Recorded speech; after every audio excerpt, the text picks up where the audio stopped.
popcorn. We are two niggas spoiling movies. Yeah.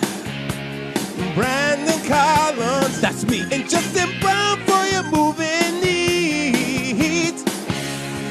Media popcorn. Woo! You haven't seen it, well, we're gonna spoil it. Spoil it in your face. That's your warning. So if you get pissed, it's all your fault. Woo-hoo. Woo-hoo.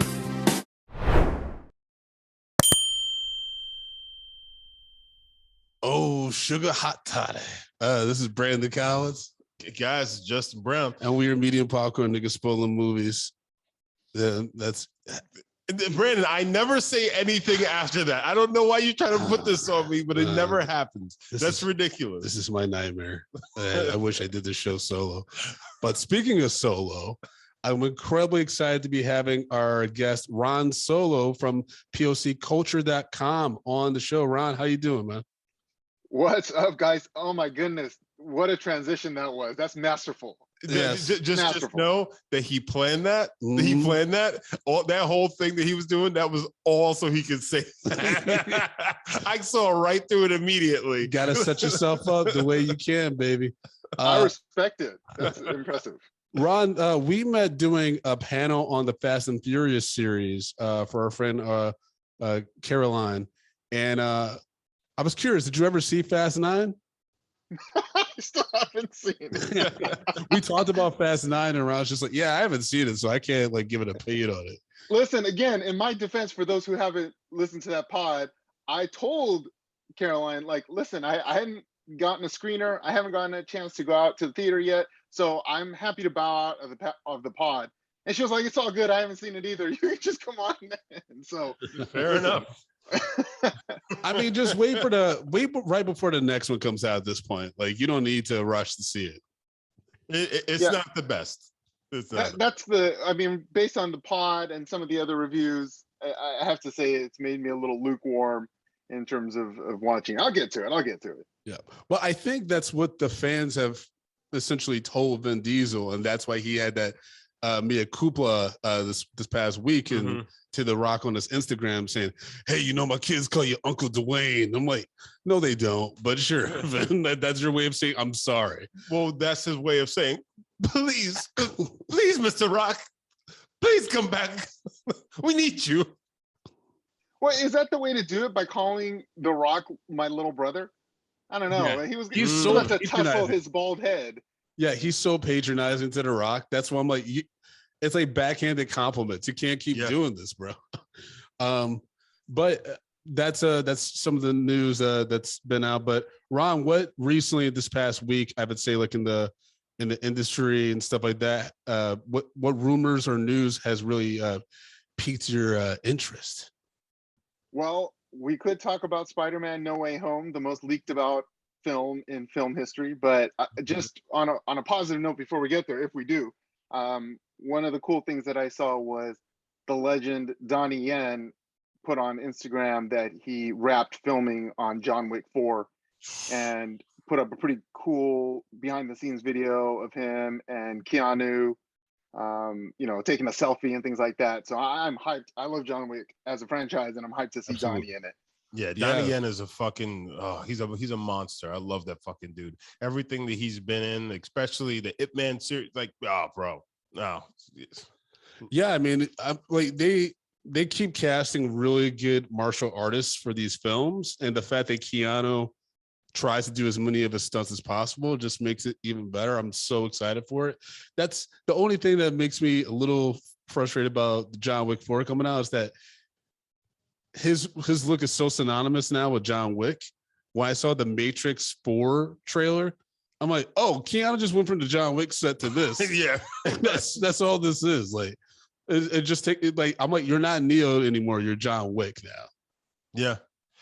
But is it just me, or when I saw the Matrix Resurrection trailer, I was kind of underwhelmed and like, kind of uninterested by this.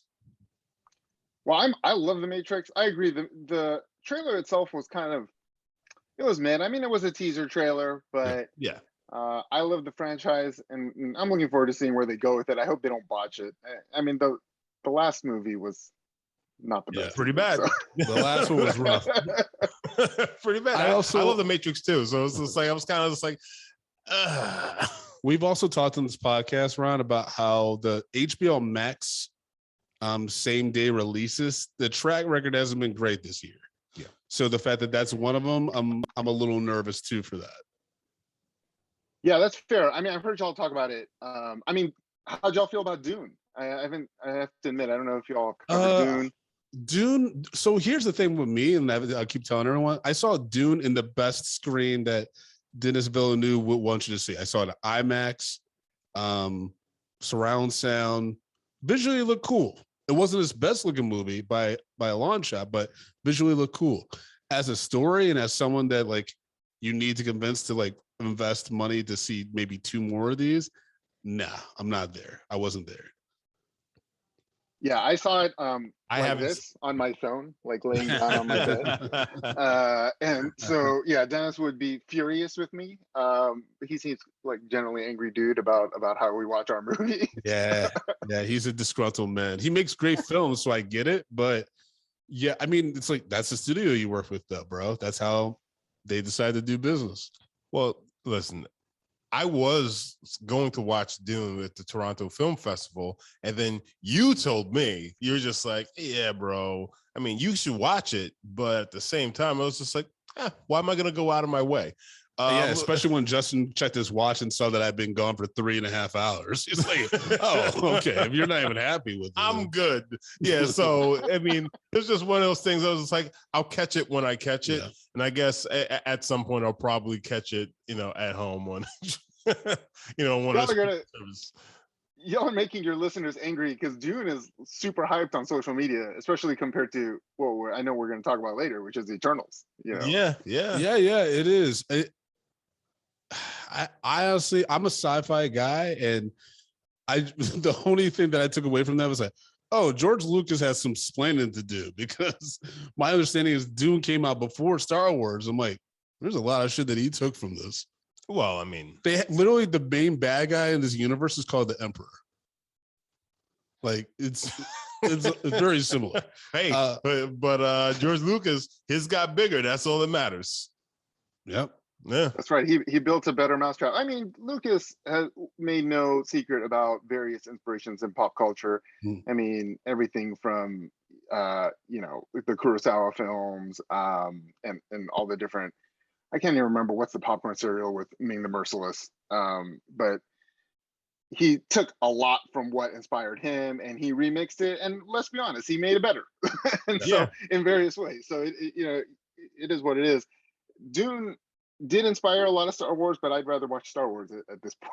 Yeah, that's fair. Listen, he's a Sean P. Diddy Combs of the movie business. Even Attack of the Clones, I haven't watched again versus the new Dune. Ooh. Wow. Well, at least Attack of the Clones gave me Natalie Portman, like an all white outfit. Okay, that was fun. Anyway, you lost me on that. So, Ron, you mentioned it, Spider-Man No Way Home. So I've heard mixed things about the photos that released, but if they are accurate, that means we're officially getting Andrew Garfield, Tobey Maguire with Tom Holland, which has been like the worst kept secret in Hollywood at this point. But then also Matt Murdock played by Charlie Cox. But I know, Justin, you tweeted earlier saying that it was fake. That the photo of Matt Murdock, that is 100% fake. If you look at the eyes, if you zoom in, look at the eyes on the glasses, they literally bug eyes and they're looking at you, looking directly at the screen. It's crazy. It's crazy. Ron, what have you heard? I'm hearing they're real. I don't have my own sources or anything like that in terms of within the studio. I mean, look, the studio would deny it anyway, but the folks who I generally turn to for this type of information, they say is real. Now, it could be that the photos themselves may have some issues, but I think the content that's real. See, and that's the thing. I think a lot of the content is real. I do think Matt Murdock is in the film, but the photos that supposedly leaked online, I was just like, that's been altered. That's been altered. Because and again, the photo that I saw could have been altered again after it's already been altered or whatever. But like they zoomed out, I was just like, wait, what's up with this picture? And then it got really close and was like, what's going on here? I get what you're saying. I do think that if they're not real, I do think that all these people are still in the movie though. I think that Marvel up to this point had done a pretty good job, like keeping like really consistent with like, hey, they're not in the movie. It's just rumors, but it's like, it's the only thing that fits at this point. Yeah. Like it just would be too perfect for you not to do, you know, putting in Matt Murdock as Peter Parker's lawyer and having the other Peter Parkers pop in to help him defeat the Sinister Six. Because at the end of the day, Tom Holland could barely take out Vulture and Mysterio. He's not gonna be able to take out some of like the most formidable villains that Spider-Man has faced, you know what I mean, by himself. Yeah. So it only naturally makes sense for the other Spider-Man to be there because Doctor Strange can't even probably fight all those dudes. I think, you know, and also considering that this is kind of like a younger feeling iteration of Spider-Man. Yeah, he's a senior in high school, I believe. Yeah. So like, yeah, he's gonna need some help. Well, Tobey Maguire's obviously, you know, the old granddad of Spider-Man at this point, you know, and then Andrew Garfield, I think he was kind of in the same age range, supposedly, even though he looked about 35 years old. He was in his late 20s, I think, when he started. But he still looked like 35 years old. So like it makes sense on why you would need the other two Spider. Ron, have you heard rumors that they were in the movie? Like, what's been your experience hearing about No Way Home? Yeah, I mean, I've been hearing about it for at least 6 months minimum, and then that includes, I guess we're going all like full spoilers for your listeners, but yeah, that includes Charlie Cox as Daredevil. Now, the things that I've heard is that he's not actually the Netflix version of Daredevil. He's going to be a different spin on it, have a different costume. Yeah. I think Daredevil fans can kind of predict what that's going to look like. Yeah, I mean, that's a little disappointing for me, but the fact that he and Vincent D'Onofrio are going to be doing new variations of their characters from the Netflix show, I'm open to seeing what that looks like. It just is unfortunate because a lot of the Netflix Marvel shows did suck, but Daredevil was like really, really good. Yeah. Like they all did phenomenal performances. It had amazing fight scenes. So if Marvel could like extrapolate on that and like make it better, like I'm all for that.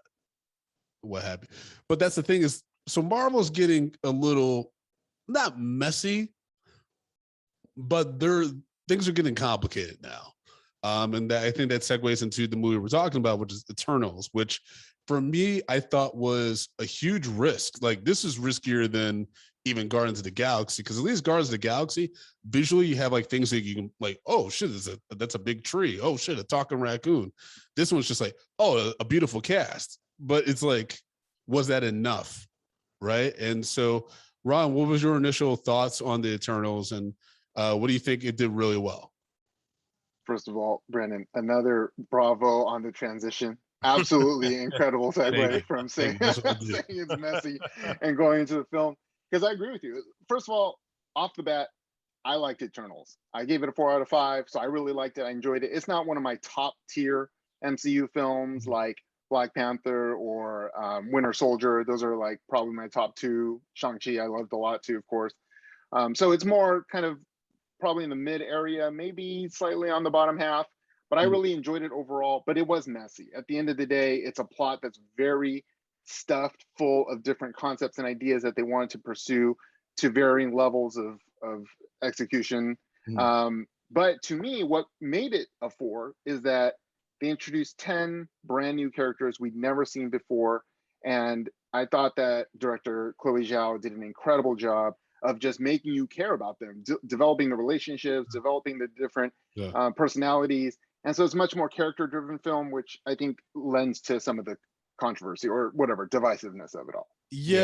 For me, like, so first I saw it probably in the best movie going experience I could see it in, which is a 4DX theater. So every time, like, you know, the fast character ran, like, you know, it was shake and shit. Like, it was an awesome experience, which helped me get through this movie because it is a 2.5 hour plus movie. And I don't know about y'all, but I had 30 minutes of previews and commercials. Yeah. which was ridiculous because I'm like, if this movie's almost 3 hours by itself, why would you add on so many previews? Well, it's funny because I saw a pretty late showing last night. So I saw a 9:40. Yeah, I told you you were going to be in there till 1 o'clock. So I saw a 9:40 showing last night, and the movie didn't start until I think 10:05 or something like that. So same thing is just like, yo, let's cut some of these previews and just like let's get into it. That's why I like press screenings, because they just jump right in. They're like, there's no trailers. Yeah. They're just like, hey, here's the movie. Enjoy. All right, bye. Like, that's it. Yeah. Yeah. I mean, I don't think they care. The studios don't care whether it's a 3-hour movie or a 4-hour movie. You're going to watch the previews and you're going to have them sell you what's next anyway. But I agree with you.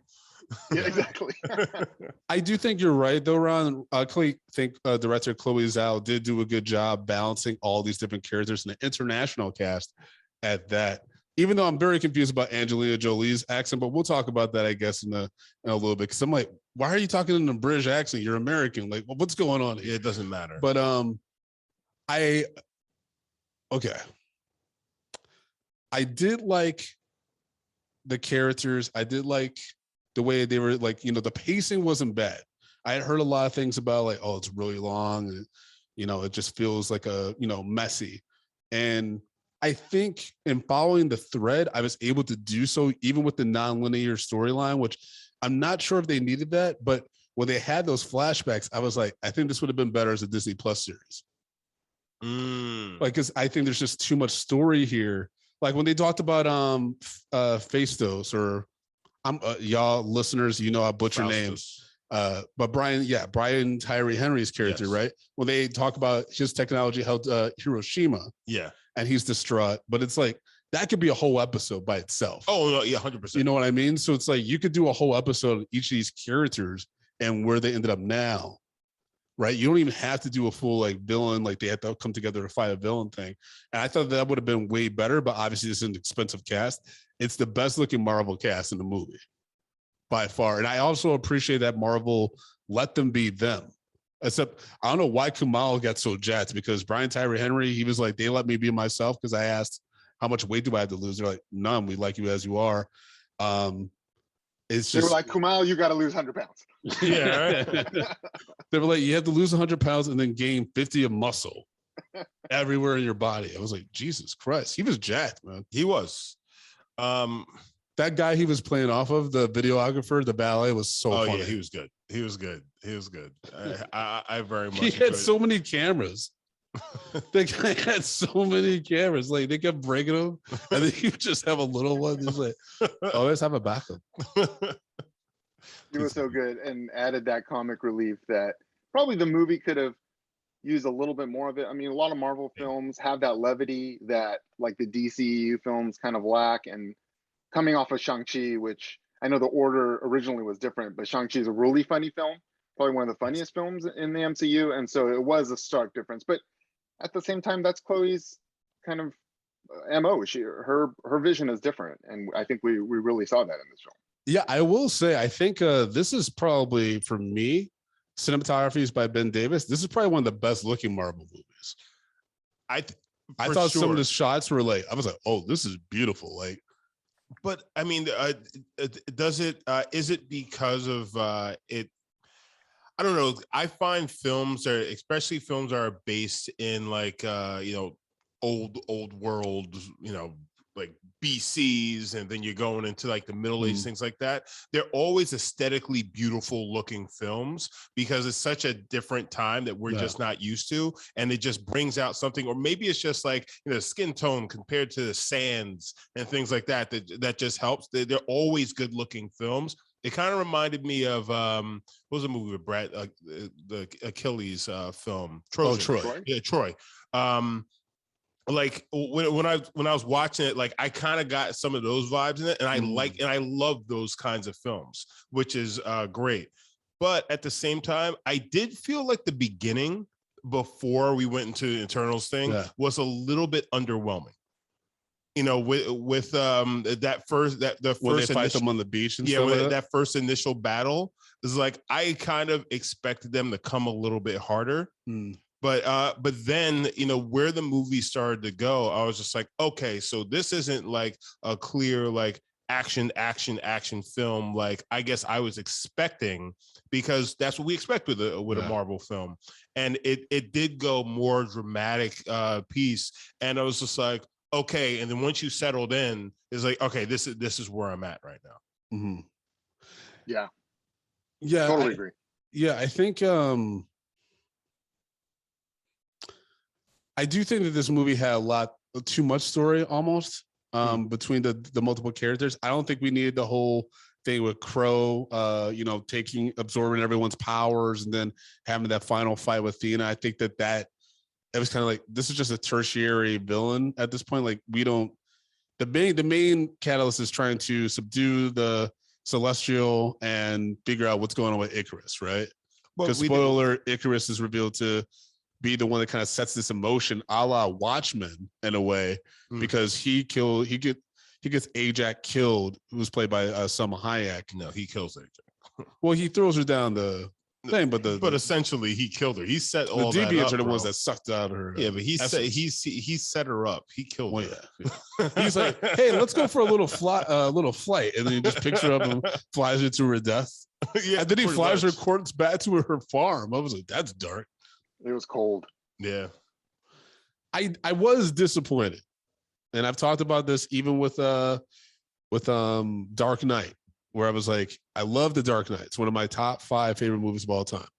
But Heath Ledger's Joker kills a lot of black men in that movie. But for this, I was very disappointed at the first 2 major deaths of the characters that we get to meet were brown people.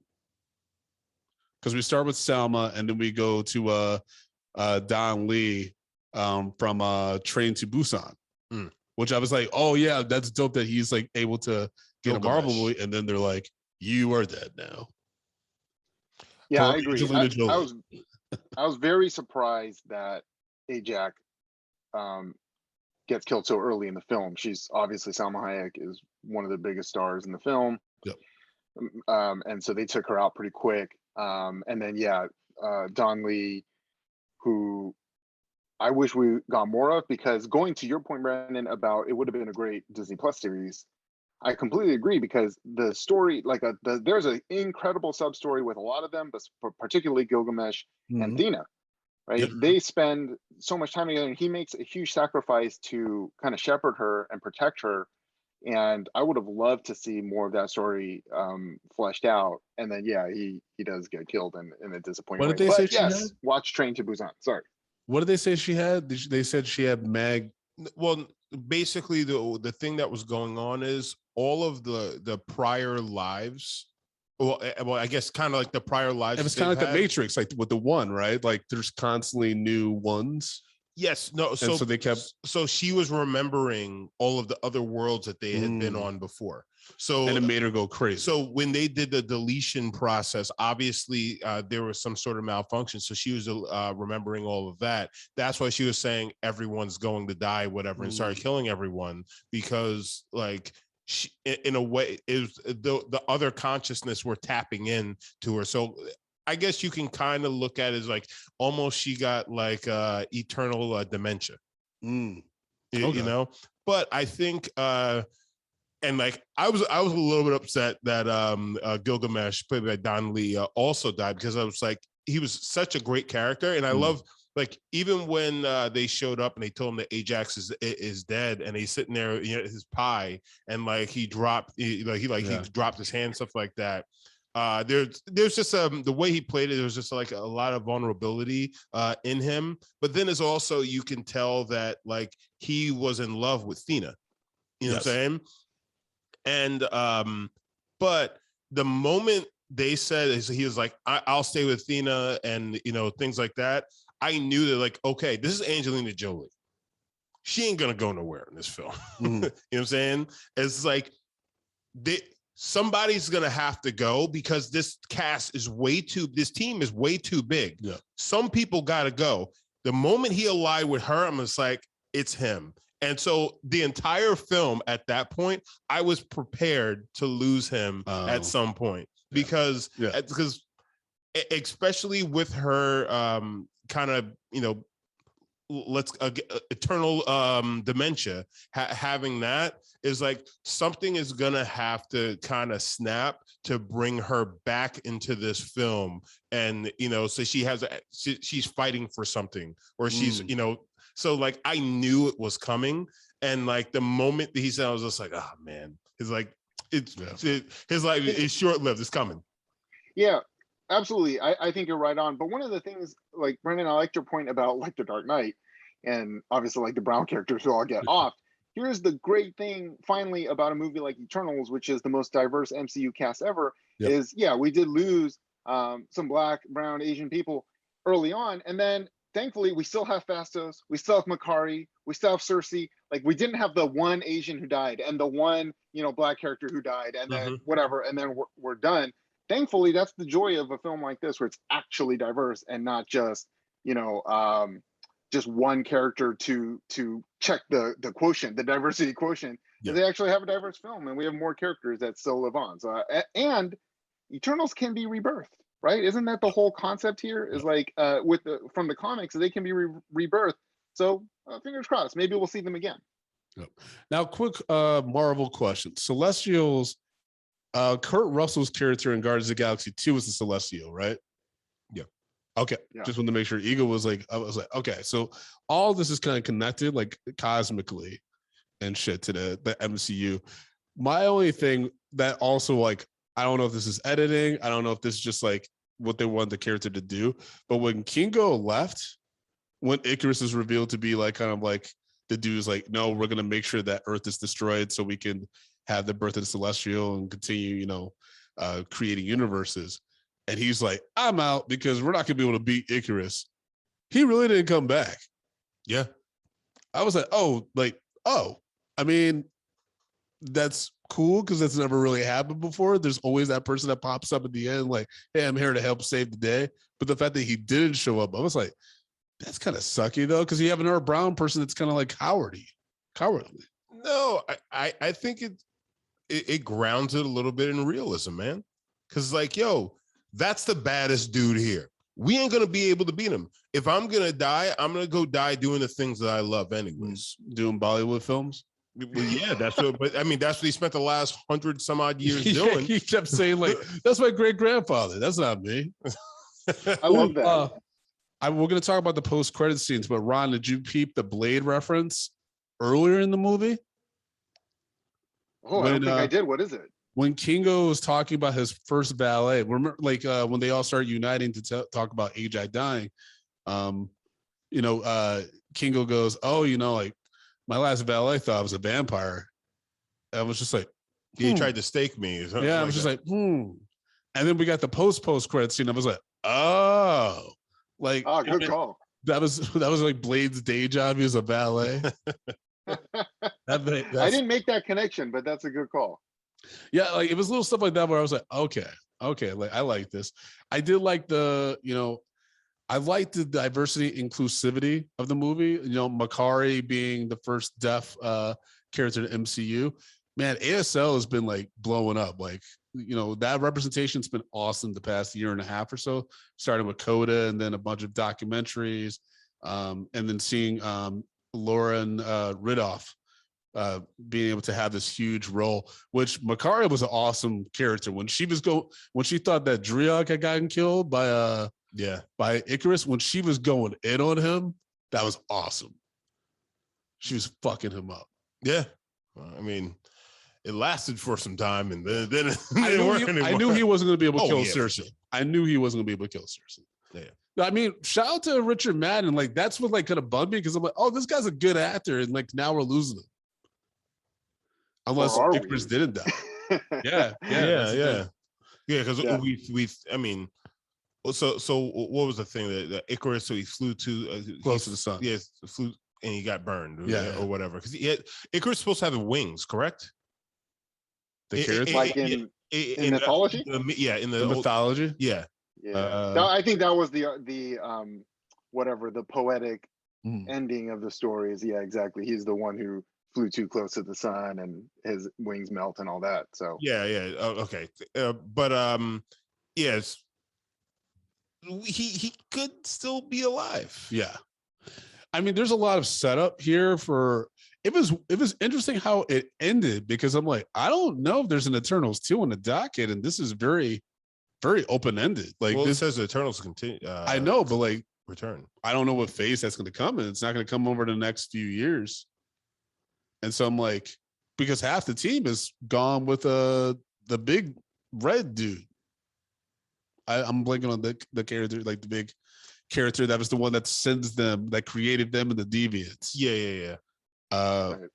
It's Aramesh or Aramesh. Yeah. I'm thinking I'm butchering the name. I mean, to be fair, I'd be afraid of Aramis too, based on how fucking big he was and how powerful he seems to be. I mean, he got 6 eyes, man. But yeah, that's the thing is like, I don't know where the MCU is going. So here's the thing that I thought the MCU did so brilliantly, and there's no way they can repeat it, obviously, which is from phase 1, they were setting up, hey, look out for Thanos. He's going to fuck shit up. And if you were a comic book fan, you were like, oh shit, like, yeah, this is going to get really gnarly at some point, right? Now that Thanos, that storyline's been done, I'm like, who was the next big bad? And at first, it seems like Jonathan Majors, as Kang the Conqueror. But now seeing this dude, I'm like, well, he's going to be infinitely more powerful than Kang the Conqueror. So, like, what's going on? We're going to have a cosmic threat and then a maybe on Earth threat? Is it going to be a combo of both? I was just like, where do they go for this? And I know they're getting to the Secret Wars with the Skrulls and everything like that. Like I said at the beginning of this podcast, I think Marvel's starting to get a little messy. I'm hoping that Kevin Feige has like a navigational map, but he's also doing a Star Wars movie now. He's also doing, a bunch of other stuff. And, I just saw a posting that said Chloe Zhao's going to be directing Kevin Feige's Star Wars movie. So things are getting messy. And we all saw what happened when Ryan Murphy started doing other shows outside of Glee and American Horror Story. Things got messy there too. So I'm very, very nervous about the MCU after this entry, because I do think that it deserved to be a TV show. You probably could have gotten some good Emmy nominations and shit off of it. I think this movie just was so different. And I don't think Marvel did enough to prepare folks for how different it was going to be compared to all their other MCU movies. This is like a sci-fi drama with a little bit of humor. Yeah, that's fair. I think that's going back to my previous point about the Rotten Tomatoes reviews. I think that's true, that a lot of the reviewers and just audiences in general, it's throwing them for a loop. And I think it's resulting in some mixed reviews, but I don't think that's necessarily a bad thing.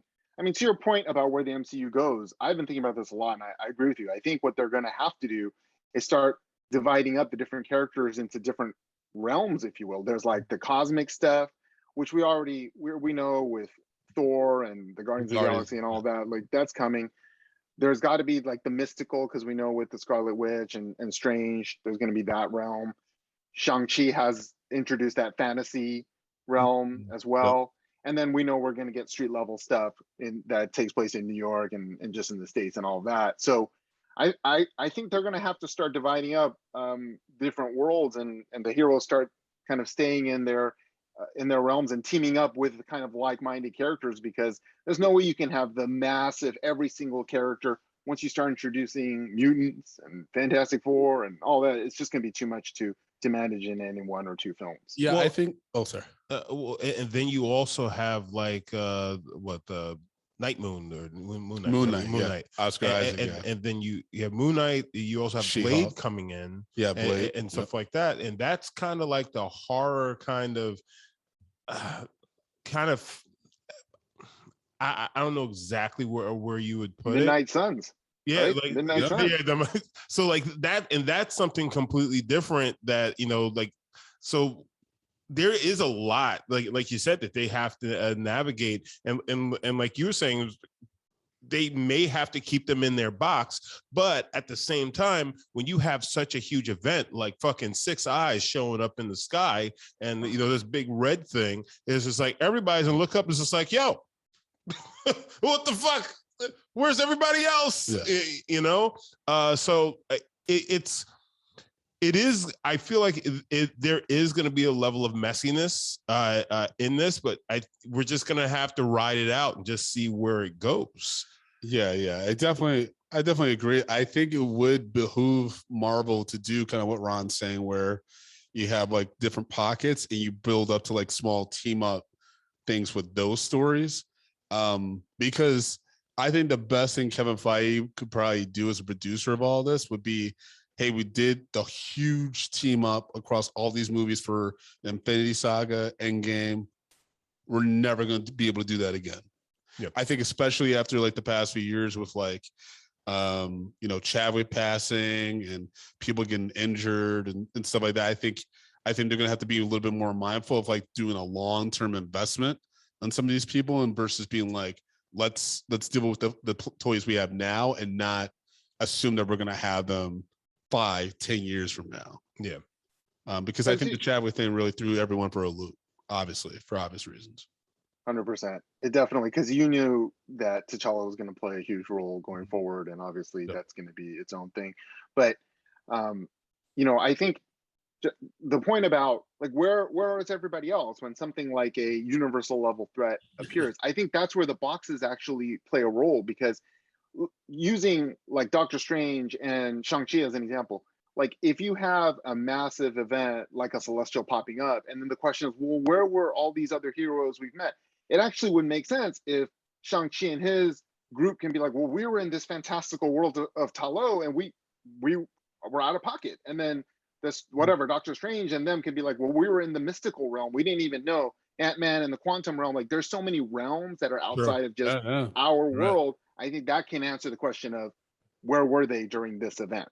Yeah, well, and then it also comes down to it's just like, hey, I'm the Brooklyn Brawler. I'm not here beating up people on the streets. I could do about a big red motherfucker in the sky. Like, what are you talking to me for?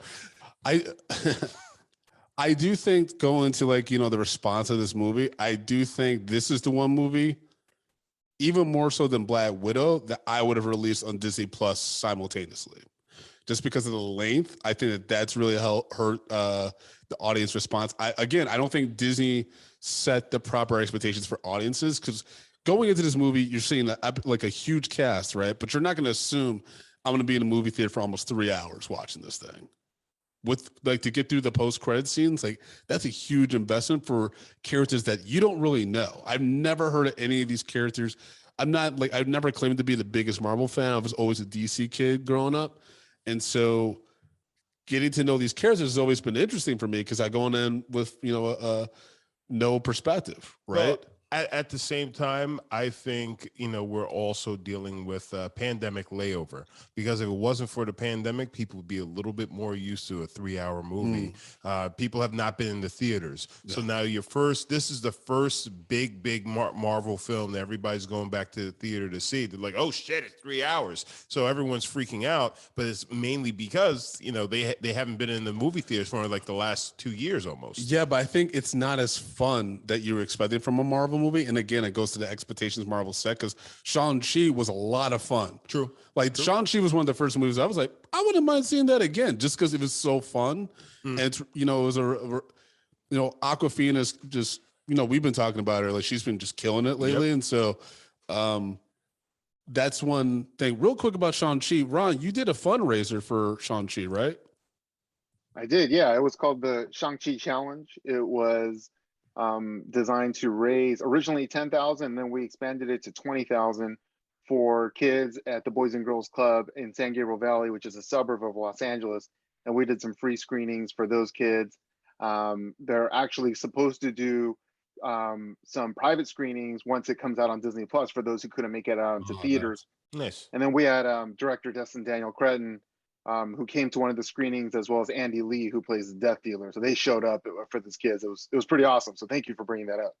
Absolutely. We'll definitely talk offline, because Justin and I would love to do something similar for Black Panther 2 next year. Because that would be amazing. Especially the Black girl magic that we're hearing about that cast. Like we definitely want to make sure that the young people can get to see it. Well, that would be perfect full circle, because Shang-Chi Challenge was inspired by my friend Fred Joseph, who did the Black Panther Challenge. He created it from scratch. Wow. And he was the one who reached out to me and said, hey, you got to do this for Shang-Chi. I'll support you.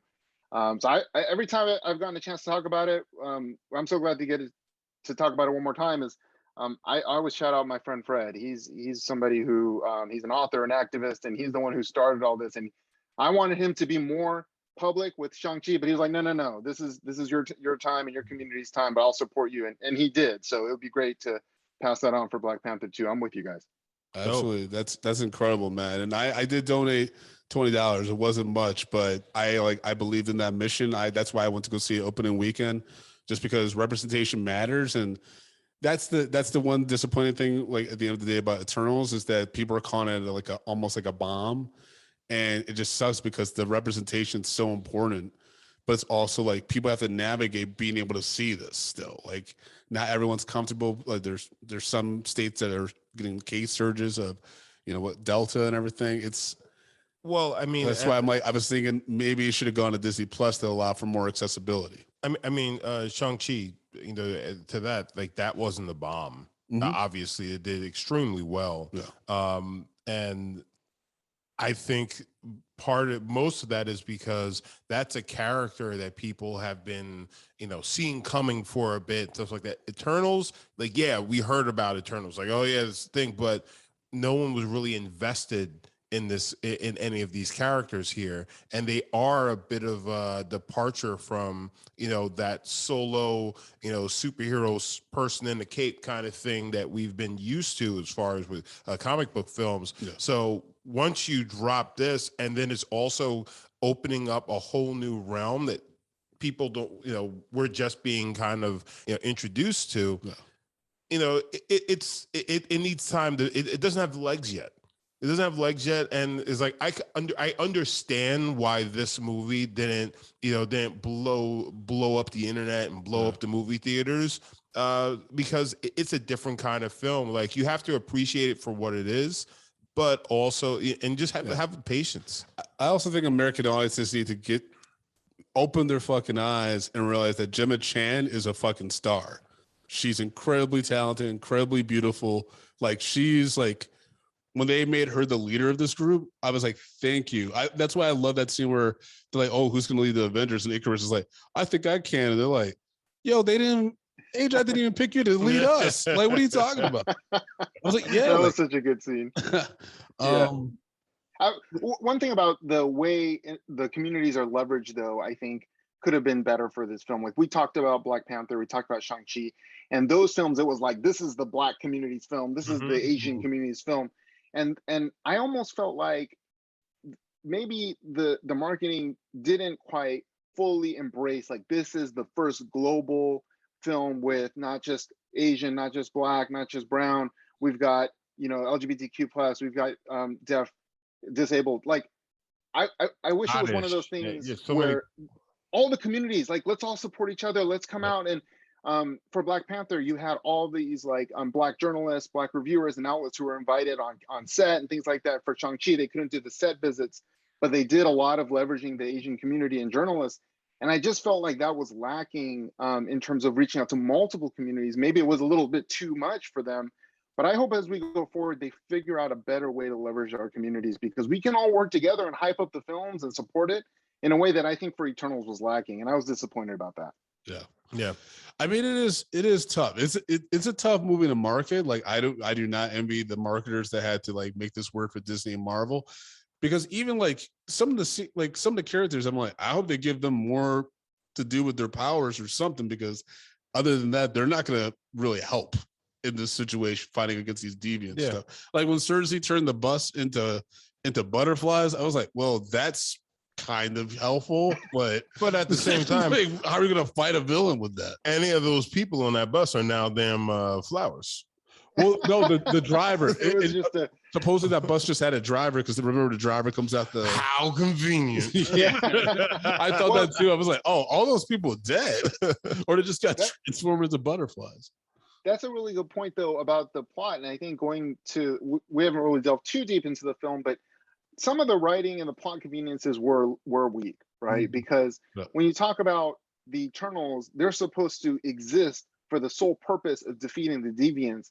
If that was the case, they should all either have the same powers as Icarus or Druid, right? Like they should all like mind control all the humans maybe, and then just be Superman. Like, why do you need anybody who looks like Sprite and acts and has her powers. Why do you need any like the dude? You know, Kingo Well, shooting the. You don't need any of that. You just need someone who's Superman. True, very true. But so, and when I was watching, I was just like, all right, where does Sprite come in? But then Sprite was She does like creating illusions and stuff, right? no, but Sprite was also created the oral tradition.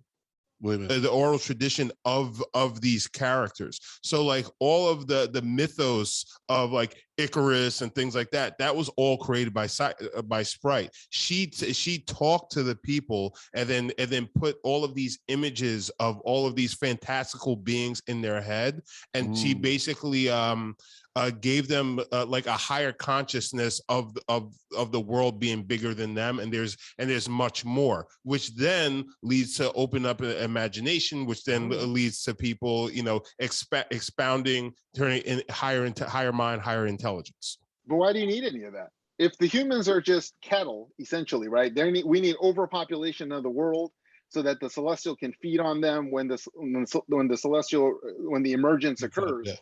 I didn't buy, like, I liked how they fit, like, oh, we know in our world there's mythology and Athena, and you know, she says no, it's Athena, you know, so the oral tradition, like, it was cool how they fit that in to explain that side story. But in terms of the core purpose of the plot, I think the weakness was you don't need any of that. And even Druig being like told you can't control their minds, and Fasto saying they're not ready for the technology. To me, all of that fell flat, because if all you need is humans to populate, then have them all populate, and then have Icarus kill all the deviants, and have 5 Icaruses or whatever. You don't need any of the other ones. See, I think I think where they fell where that plan fell at the wayside was, instead of going into just, oh, it's just about the population, I think that they should actually lean more on actual intelligence and advanced beings, and that what was feeding the celestial. So it's like, by people being smarter, more, you know, more advanced, and just intelligence. Yeah. That's what a celestial feeds off of. And then with the population of such intelligent beings, again, then the celestials are ready to pop, because it's now feeding off everybody. But once they said it's just about the cattle and the population, it was just like, that then led you in down the road. It's just like, well, if it's just about population, who gives a fuck how smart they are, or what their beliefs in all of this. But if they kind of just cut that one part right there, and it says, but you need a population of people who are bright and like-minded, then it would have opened the door for, it's like, okay, so intelligence and just like pushing the envelope is extremely important to making this plan work. And that's where they messed up. Yeah. I do think I did think that Driog was gonna end up being a bad guy. So did I. Because he was all mysterious, but it ended up being a red herring. For me, the plot twist, like what fell flat for me, was the twist with Icarus. Because to be fair, Icarus was kind of acting shady from like minute 1. Like, obviously not when they were born or what have you, but when he pops up in London conveniently, I was like, this don't sound right. And then he always just kind of looked uncomfortable. It was kind of like he knew that he had fucked up and done some shady shit. But at the same time, are you looking at that now with foresight? It's that's coming from, because in the moment when he first does show up, he's all the awkwardness is because of his relationship with Cersei. Yeah, because he dipped on her, right? Exactly. And like, I did like the fact that came full circle. It's like, okay, he left because he gained all this knowledge of what this whole thing was. He's just like, and there's no way I'm gonna be able to hold it from her, knowing exactly how much she loves this world and all of these people. So I did like how that came across. But I think what you're pointing out is like, because you saw the end of the movie, then you're just like, yeah, of course that guy. But in the moment, it's just like, but I mean, it was played as like he's awkward, he's uncomfortable, because it's like, yeah, I'm in love with this chick, but I've been gone for the last 1,000 years. She's got this new dude, and So yeah, I think the performances were really solid. I think that Richard Madden had an interesting job here, because he had to be both the romantic lead in some parts because of the Cersei storyline, while also being like the assumed leader of this team, even though Cersei is chosen by Ajax to lead the team, while also being a little lighthearted, to make the audience like him, right? Like that scene with the table when he slams it. He's like, "What's this vibranium?" And it's just, I was like, "Well, awesome." But so the partners know that they are aliens, right? Like Brian Tyree Henry's partner, he knows that he's like a superhuman being.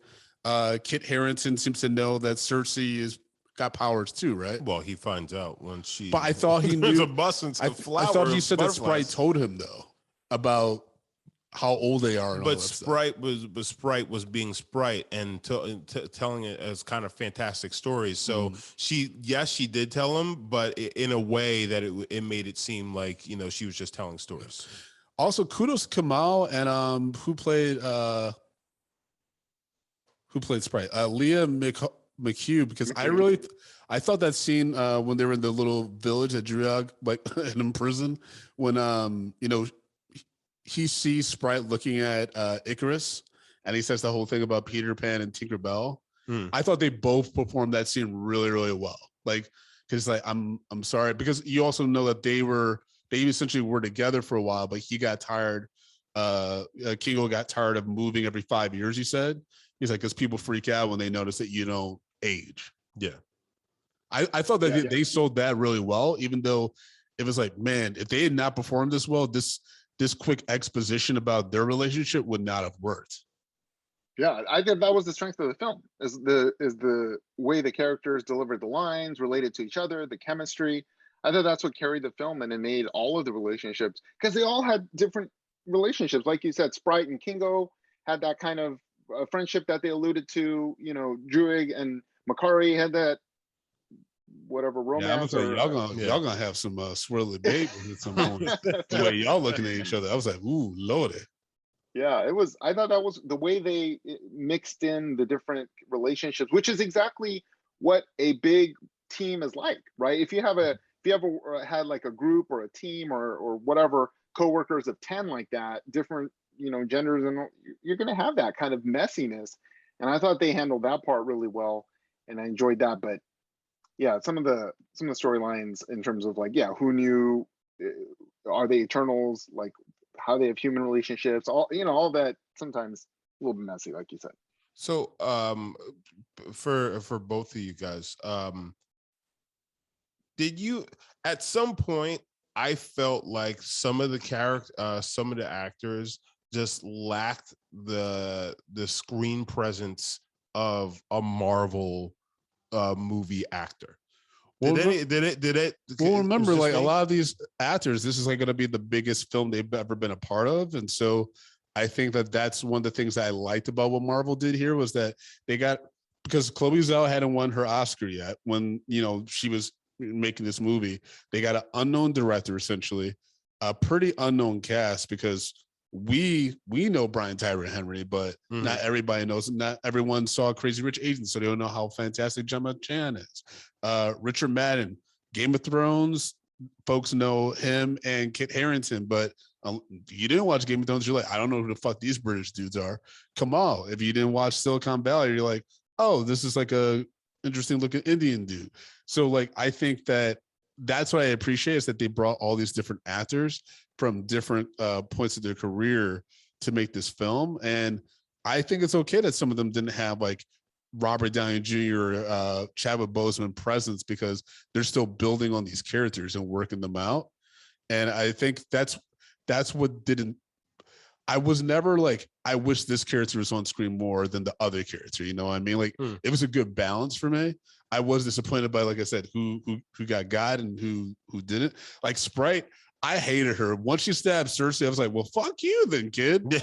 I was like, what the fuck? And then they were just like, they forgave her. And then, they're like, well, we're going to make you a human now. Yeah. But I was like, is she doing that to be like, hey, that's like her kind of like, I'm going to give you what you always wanted, which is humanity, but fuck you.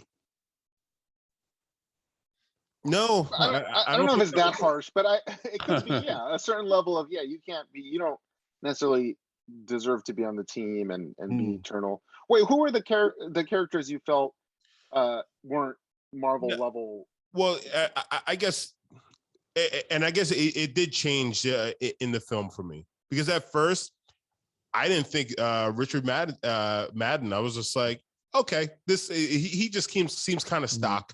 He seems kind of, the stock white guy, kind of Superman, kind of, body pose, which it was kind of like a dark Superman kind of feel like I got from it at this entire film.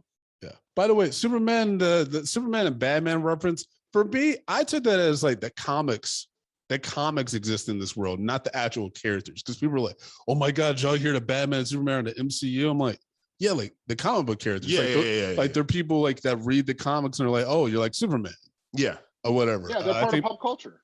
Yeah, I Part think of the people pop were culture of the universe. I mean, they even have a Star Wars book in the Yeah. at the dinner table. Like, that doesn't mean Luke Skywalker is about to pop up with Grogu. I will say, Kit Harington. I mean, I think it's just the character Dane Women that he's working at. I know that character eventually becomes Black Knight, right? A Moon Knight. Moon Knight. No, No, Black Moon Knight. Knight's gonna, Yeah. Moon Knight's gonna be Moon Oscar Knight Isaac. is Oscar Isaac. Yeah. But you're right. Kit Harington, Yeah, Dane I'm sorry. Whitman turns into Black Knight, which is the sword. That's the post-credit scene we're talking about, right? Yeah. But my issue is, though, unless you're a comic book fan, like about the Eternals and this character, Black Knight, you wouldn't really know what Dane is hinting at the end when he's like, "Oh, there's something about my family history," because we heard that he's estranged with his uncle, who's, I guess, in the comic book lore, he's the initial Black Knight, and then he passes down the mantle because he goes all bad and shit to Dane.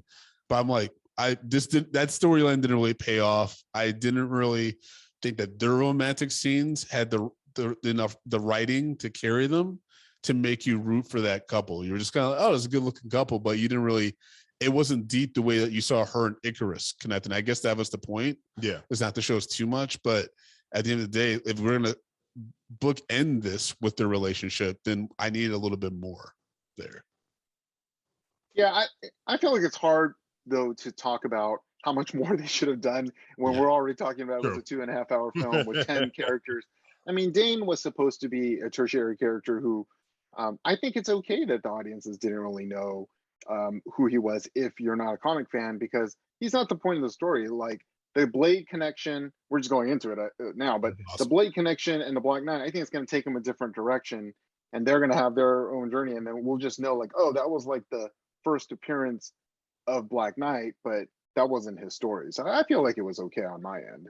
Okay, and they're hinting that he's gonna use that sword to try to find Cersei, right? Since a few of them disappeared. So that was like the leaning, but I just feel like Black Knight's gonna go a different way because of Blade. I think that's what we're gonna find out is, like, Blade's gonna say, "Here, what he said. Are you ready for that?" And then they're gonna go in I feel like a totally different direction with that character. I mean, that'd be dope if, like, Black Knight is like a de facto Whistler, even though we both have petitioned for Wesley Snipes to be the new Whistler, because I think that would just be, 100%. That would just explode audiences' minds. But I can see that becoming like a twist on that character. But I texted you right after. I was like, holy shit, like, I'm so glad no one spoiled the post credit scene, because I did not know Mahershala. It's just his voice, but Blade pops up, and I was like, oh, fuck yeah. And there's people in the audience that were like, what? And I'm like, that's Mahershala Ali, that's Blade. They were like, oh shit. And I'm like, yeah, dude, this is getting great now. So, but I felt more excited for that one scene than most of this movie, to be honest. Like, not saying it's a bad movie, but that moment I was like, oh shit. Now I'm really excited for that. Well, and then you had before that, you had Harry Styles as Eros, Thanos' brother, with Patton Oswalt as the troll that's just drinking next to him. I am not familiar with these characters. Ron, do you know about Eros and Pippity? I'm very generally. I just know that Eros, like Firefox, is Thanos' brother, and then that kind of confirms that then Thanos is an Eternal, which then kind of calls into question Thanos' whole plan for the Infinity Saga. Like, was he a rebellious Eternal? Was he kind of like Thena and actually retained all his memories? So he was going against what the Celestials wanted? Was that part of his plan? I don't know. I think it raises all these issues that are kind of interesting. Yeah. Which then also brings in, so if Thanos being Thanos, if let's say, so Icarus was, this branch of the Eternals dude guy, right? Yeah. So if he went up against Thanos, how does that work? You know what I'm saying? It's like how much more powerful is Thanos than Icarus? I guess at that point you start getting to scaling, these powers and like who these people actually are. Yeah. Well, that's what I'm interested to learn a little bit more about the Eternals and like that, because at the end, Driog and Makari and Theon, they're going to look for more Eternals, right? And so I'm like, Thanos. I know Thanos was a Titan, but that technically counts as an Eternal, right? Well, maybe. I guess we'll see. I mean, because if Eros is his brother, then don't they have to both be Eternals? Like, I think so, but otherwise it wouldn't make any sense. But yeah. But comics is so weird in that sense. To be like, yeah, we're brothers, but we're brothers born of this and this and this and that, and like he had sex with a fucking a space lizard, and then so who the fuck knows at that point? Speaking of sex, what'd y'all think of that timid ass sex scene that everyone's been shaking in their boots about? Primarily moms and stuff, it sounds like. Yeah, I was just like, okay. That's the first MCU sex scene. Yeah, it was. I mean, Eternals, I think overall is a little bit more adult than some of the other MCU films from that perspective. But so is, Winter Soldier, or maybe even Black Panther to some extent, is like probably a little bit. They're not all created equal. I thought the scene was pretty mild, but I get it too. If some families don't want to. Their 5-year-old or something, I guess, and they're used to certain MCU films. Like Shang-Chi is pretty palatable for almost all ages. Yeah. Eternals probably you should be a little bit more mature, but what if they put that scene in? What if they put that scene in? Robbing me, y'all, on this one to show that sex exists in the MCU because of that rumor now that Black Panther 2 is going to actually be building up towards T'Challa having a son with Lupita Nyong'o's character. And so they have to establish that sex happens and babies are sometimes made so that people Black Panther so Brandon, so what you're saying here is that after Chadwick passed, the powers that be at Marvel Studios, they were just like, listen, okay, guys, no, Brandon, we're going off of what you said. They were just like, Ms. Chan, Mr. Madden, we're going to have to shoehorn a sex scene into this film because we need to let everybody know that our stars, they fuck. That's where you're going? that's what you're going with. This is awesome. All the father mother stories that we've seen in the MCU, like Shang-Chi's dad. Shang-Chi's whole story was about his dad, but he just mystically appeared. There's everybody else in this whole universe was hatched. T'Chaka. It was like they use that sex scene to be like, "Hey, parents, talk to your kids about what this is because it's going to come to play." Black Panther 2, Wakanda Forever. It's going to pay off. Strong backs make babies, Or the third act when Mary Jane has a belly, they're like, "Oh no." Wow. Yeah, I know. Justin, break down our rating system, baby. Stop calling me baby. So we rate movies bags of popcorn, small, medium, large, and the XL for the exceptional. If a film doesn't deserve any popcorn, we throw it into the dog shit pile, where we pile piles and piles of dog shit on top of it. So we sat down and watched the newest Marvel film, 2021, Eternals, starring a crazy cast. I'm not going to go list the whole name, but let's throw out some of the big hitters. You got obviously Selma Hayek, you got Angelina Jolie, Gemma Chan, Richard Madden. What say you, sir? I'm going to give it a medium with a refill. Okay. Is that free? It was good. I'm not sure. Maybe I'll pay the 50 cents for the extra refill. Fair. I thought it was good. Like I said, I liked it. It was messy. It was messy. Definitely. I'm gonna give it a medium as well. No refill though. I do think that there were solid performances in here. It gave me something different. I don't know what I was expecting, but I wasn't expecting like this. And I'm like, I'm cool with that. Now, in regards to MCU, this was gonna probably be one of those films that I don't really rewatch, except for maybe when there's an Eternal sequel or something like that. I'll be like, oh, let me revisit this to make sure I remember everything. I will say again, as the second longest MCU movie behind Endgame, Marvel needs to do a better job setting up expectations for this, because if I'm going in thinking I'm going to get the pacing and entertainment of Shang-Chi in this, I'm going to, as an audience member, I'm going to be disappointed. And so that's probably one of the reasons why the, audience meter and the Rotten Tomato meters are so low compared to all the other MCU. I think it's just about timing. And I think this is the first time where Disney kind of bossed up the timing and the release. I genuinely think that if they released this on Disney Plus, they probably would have had a way better response to the film as a whole. Justin, what's your rating? I'm also going to give it a medium. I felt like the length was a thing. This movie needed a lot of buildup, and we didn't get that. So we kind of came in the dark on the film, which for me, I was kind of okay with, but I can see why people were kind of thrown off by this film.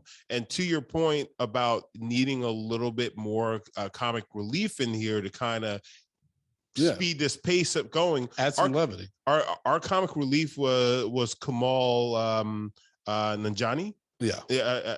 And as well as what's the gentleman's name? The ballet.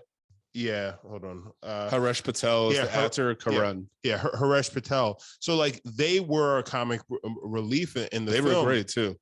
But I would love to see them banter with like Aquafina's character and love Rocket Raccoon and shit. That'd be hilarious. But if this was a Disney Plus series and we got to, like you said earlier, and we got to explore these characters one by one over time, and then they dropped this movie, a lot of this would have just hit. I think it would have hit a little bit better. Yeah. But Marvel's is in a tough place right now, especially with the Scarlett Johansson business and everything like that. It's like, I imagine like no one thought that things would, the Disney Plus series would kick off the way that they are. Yeah. So like, I guess I'm looking at this as something where it is what it is, and everything changed in the world around Marvel, and this is the best we're going to get. So I kind of, I feel like you kind of got to give them a little bit of leeway because of that. Yeah. I agree completely. I thought that point you just made about the world changed around the film is exactly on point. Like, we can't act like their plan to lay things out was this way originally. We can't necessarily ignore the impact that, it had on marketing or whatever, because this was a much more challenging film to market and prepare audiences for than anybody expected. At the same time, like, let's not act like people aren't invested in watching Marvel fail. Like, don't tell me this film is worse than Venom 2. That's just ridiculous. That's not true at all. But people will be like, oh, but Venom was so bad it was funny and it was good. Or no, it wasn't. Eternals was better than Venom 2 by a wide margin. Yes, 100%. And so at the end of the day, it's that Marvel is a hugely successful franchise, and there are people who just want to see it fail. So if it's not quite up to par, I feel like critics and audiences, which it does have an 80% audience score on Rotten Tomatoes, but everybody's harder on Marvel. They're grading it on a curve that you don't grade, in my opinion, Venom, Dune, Suicide Squad, any of these other films that are comparable from a blockbuster perspective. They're not grading it from that perspective. Like, you guys saw Space Jam 2? It's come on. God. Oh, I dude, like Space Jam 2. I loved it. Oh, you did? Oh man, I love it amused me. Squid Game creators' response to LeBron saying that he hated the season finale. Yeah, he was like, "Did y'all see Space Jam 2? Like, what's he?" Yeah, it's like you can't come for me, this guy.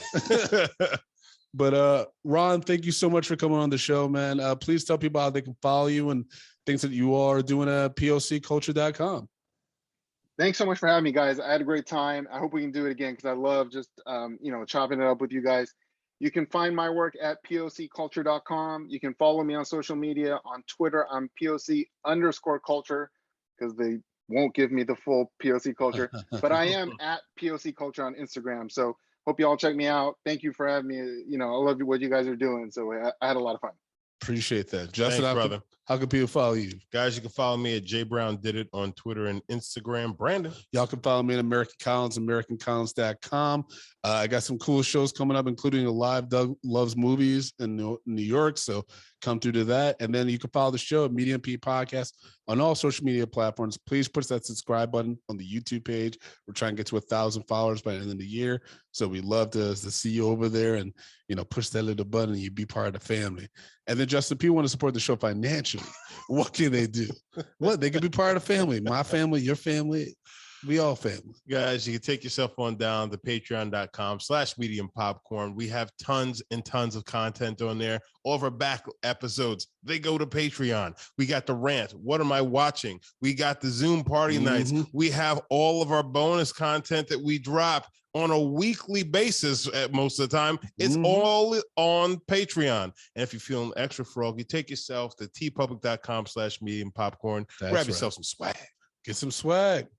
Love it. Justin's wearing one of those shirts right now that looks so good. Gotta get me one of those. Public. I'm going there. Oh man, thank you so much, Ron, for doing the show. We appreciate it. Thanks, brother. Appreciate y'all.